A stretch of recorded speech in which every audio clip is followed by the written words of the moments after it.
what is going on with the election? You know, with our election. We talked about the Mexican election. Really good news down in Mexico. Of course, in Mexico, it's much harder to bribe politicians. They do not have a Mexican equivalent of Citizens United.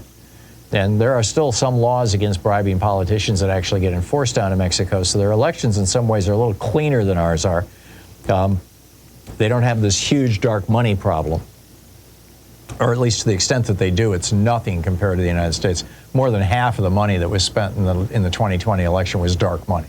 You know, completely unaccountable. Most of it coming from right-wing billionaires and giant corporations, multinational corporations.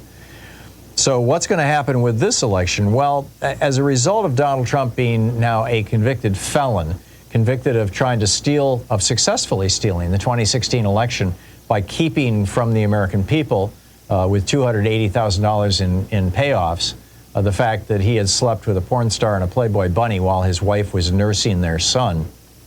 The outcome of that has been that this new Morning Consult poll finds that 54% of all respondents, 54% of the people who took the poll, agreed with the 12-person jury's unanimous conclusion, their verdict. A significant portion, 49% of independents, said they think Trump should drop out of the race. 15% of Republican voters said Trump should drop out of the race, and even 8% said he should suspend his campaign. 45% of all voters told Morning Consult that they would vote for Joe Biden. 44% said that they would vote for Donald Trump. So the election is still razor thin. Although in addition, another 44% said that they would support incarcerating Donald Trump. So it looks like, you know, basically what we have here is just a very, very stark divide. But the key is the people in the middle. And, you know, which way is it going to break in the people in the middle? And that's where the big debate is going on right now, is how to influence those people, the low information voters, the people who get their news from Facebook or Twitter, or just don't get news at all. And they just, you know, kind of hear what's going on from their friends at work, sort of thing. How do you influence those people?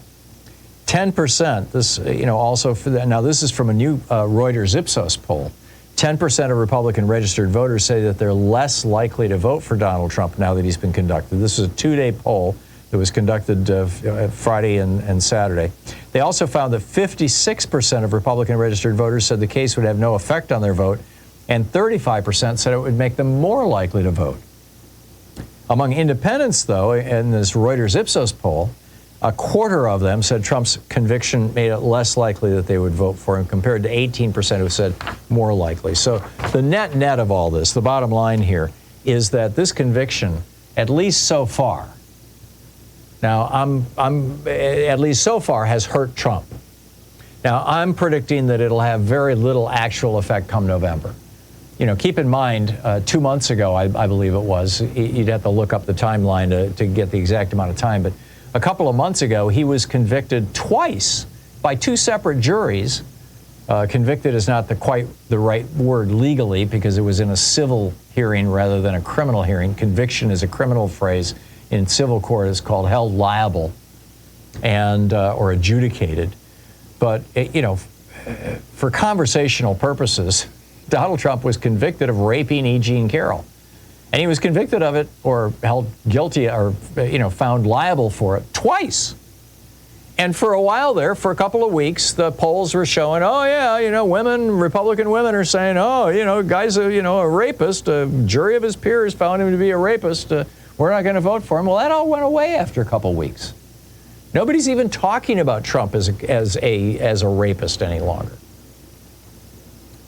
Even though he's got a 13-year-old girl who came out and said he raped her. And then, you know, when she went public, his trolls went after her and her family, and they all freaked out, and she you know, went underground, basically. Also, Donald Trump, you know, is asking explicitly, he's asking rich people to give him money in exchange for doing things. That's called bribery. He spoke to a group of oil industry executives and said, give me $1 billion and I'll end all of Joe Biden's restrictions on fossil fuels. And a bunch of them ponied up money. Then he went to another meeting of rich people and said, give me a bunch of money and I'll cut your taxes again. And a bunch of them ponied up money. Well, a couple of Democrats, in the Senate, it's Sheldon Whitehouse and my senator, Ron Wyden, one of my two senators. And in the House, Jamie Raskin, who's on the Oversight and Accountability Committee. Whitehouse and Wyden are on the Senate Budget and the Senate Finance Committees, respectively. They're all saying, we need to look into this. When a candidate for president is publicly soliciting bribes, we have a problem. This is something that should not be legal.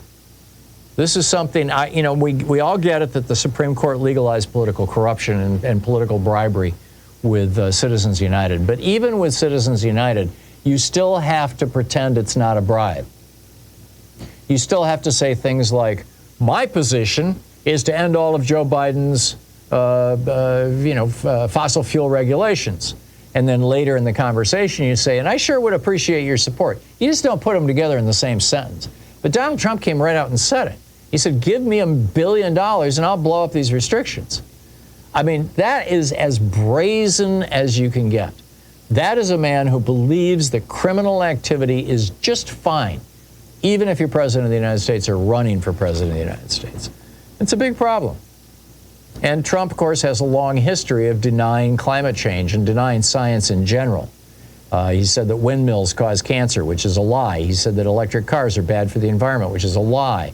He said that if he's elected, he's going to end all the tax breaks for electric vehicles, which will be a bad thing for the climate in the United States. And don't forget, in 2017, he pulled us out of the Paris Agreement. Now, Joe Biden put us back in his first year in office, but this is where Trump is coming from. And the oil and gas industry have been pumping money in faster and faster, as well as some of the, this is from a piece in The Guardian titled Top Democrats Launch Inquiry into Trump's Brazen $1 billion pitch to oil executives. And they note some industry titans have donated 6 and 7 figure checks to Trump's super PAC. Texas oil man and multimillionaire Tim Dunn and then Harold Hamm, both kicking in big bucks for Trump. So keep an eye on this. The right-wing billionaires, particularly those who made their fortunes from fossil fuels, are just going all in. They are going after, they're going for Donald Trump. And like I said, this is going to be an insanely hard-fought election, and we're going to be just bombed, carpet bombed by the media from the right this year. Stay tuned. This is the Thom Hartmann Program. Up next to Geeky Science, and I'll pick up your calls. So stay with us at 16 minutes past the hour.